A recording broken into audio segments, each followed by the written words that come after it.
The soldier's creed. This is the other thing that's the big thing that's in the news right now is the Bowe Berghdal being released by the Taliban in exchange for 5 Taliban prisoners. This prisoner release that the president worked out. We've been doing prisoner releases since the George Washington administration.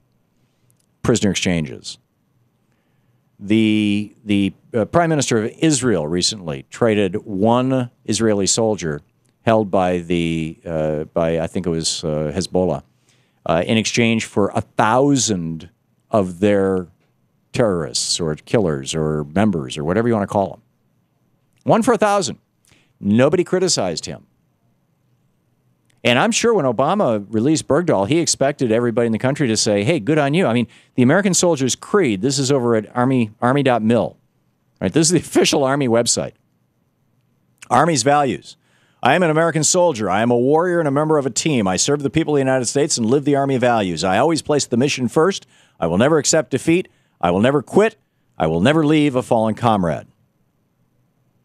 Really.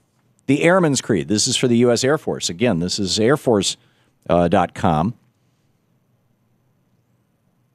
I am an American airman. I am a warrior. I have answered my country's call. I am a wingman, leader, warrior. I will never leave an airman behind. I will never falter, and I will not fail. And back when Bergdahl was taken in 2009, Michelle Malkin, my prayers are with the family of PFC Bowe Berghdal, the U.S. soldier seen on the Taliban abduction clip taken this weekend. Sarah Palin, Todd and I are praying for Private First Class Bergdahl, his family, and all his fellow soldiers. The capture of Bergdahl and the bombings in Jakarta, she goes on. Anyway, Kelly Ayotte. This June will mark 5 years since Bowe Berghdal. This is just this year, January this year. This June will mark 5 years since Bowe Berghdal was captured by the Taliban. After so long in captivity, DOD must redouble its efforts to find Bergdahl and return him safely to his family. She wrote this to Chuck Hagel. Oliver North, a guy who actually traded missiles, 1,500 U.S. missiles with Iran for three hostages being held in Lebanon by Hezbollah, I think it was, again, a group affiliated with the Iranian government. Oliver North in 2011 on Facebook. Today I received from the National League of POW MIA families a never forget bracelet emblazoned with the name of Sergeant Bowe Berghdal. Sergeant Berghdal and his loved ones here at home deserve our prayers and encouragement until he is rescued or released. That is what we do. We're Americans.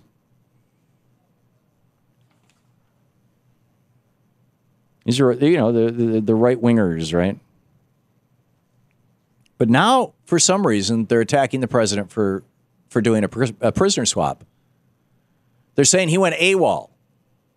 Wait a minute. Didn't George W. Bush go AWOL?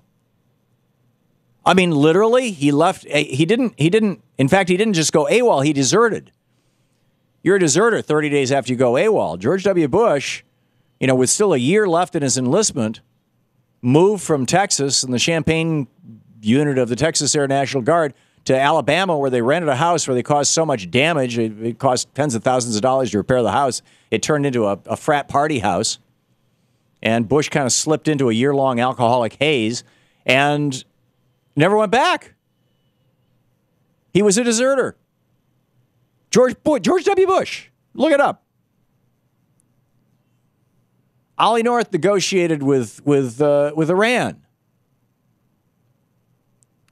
Ronald Reagan negotiated with Iran. John McCain is only free because Richard Nixon traded prisoners of war for him. But all of a sudden, these guys, after 200, and I don't know how long America's been around, is 238 years, something like that. Some I'd have to do the math against 1787 when the Constitution was ratified, but for over 230 years, this country has always, since the George Washington administration, has always said, we never leave a soldier behind. Whether he's a good soldier or a bad soldier, whether he walked away from his post or not, whether he was a deserter or an idiot, whether he was a spy on our side or somebody, if he's a soldier, we don't leave him behind.